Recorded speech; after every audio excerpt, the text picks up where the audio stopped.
The fire crackled softly as the night air wrapped around us like a comforting blanket. It was one of those perfect family camping trips. Warm days, cool nights, and the unmistakable scent of pine drifting through the trees. Our kids were chasing fireflies, their laughter echoing in the vast wilderness. When we first noticed her, she was enormous, easily the biggest dog we had ever seen on a campsite. A powerful mix of mastiff, Labrador, and American bulldog. Her sheer size alone was enough to command attention. But what struck us most was her presence. Not just her size, but the calm, steady way she carried herself, as though she had seen the world and made peace with it. Curious, we watched from a distance as she lounged by the fire next to the neighboring family's tent. She was an unwavering statue of patience as two small children, twin boys, climbed over her, tugging at her ears, using her as their personal jungle gym. Their shrieks of delight would have startled any other dog, but she remained still, offering only the occasional slow wag of her tail, as if to reassure them that she was theirs to love. Later that evening, as the parents sipped on coffee, we struck up a conversation. That's when we learned the heartbreaking truth. The woman's voice trembled as she shared their story. They were losing their home. After years of struggling, they could no longer afford to keep their beloved dog. This camping trip, she explained with tears in her eyes, was their last adventure together. Soon they would have to part ways. She wiped her eyes and exhaled.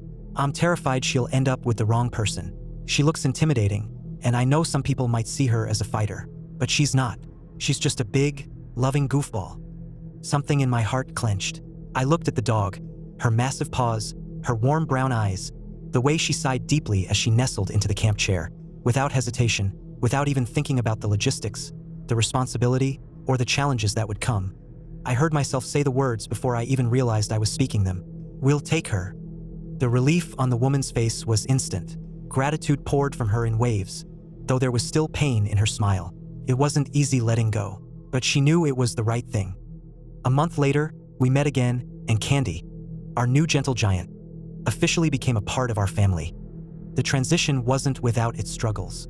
At first, Candy was anxious, horrendously so. Every time we left the house, she would panic, tearing through anything that carried our scent. We lost countless pairs of shoes. Sheets were shredded. Furniture bore the marks of her desperate attempts to find us. It was as if she feared that, like her last family, we too might vanish. But with time, love, and patience, she began to trust.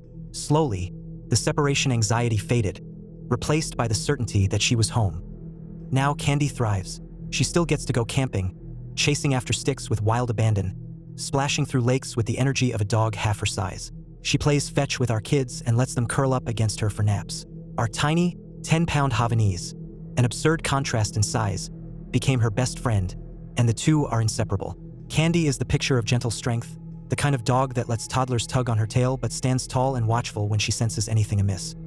People cross the street when they see us coming, intimidated by her imposing figure. They don't know that if they only stopped for a moment, if they just reached out, she would flop onto her back, offering up her belly for a rub, her tail thumping in eager anticipation. She is not what the world assumes her to be. She is love wrapped in muscle, a heart too big for her body, a soul too kind for words. She is our treasure.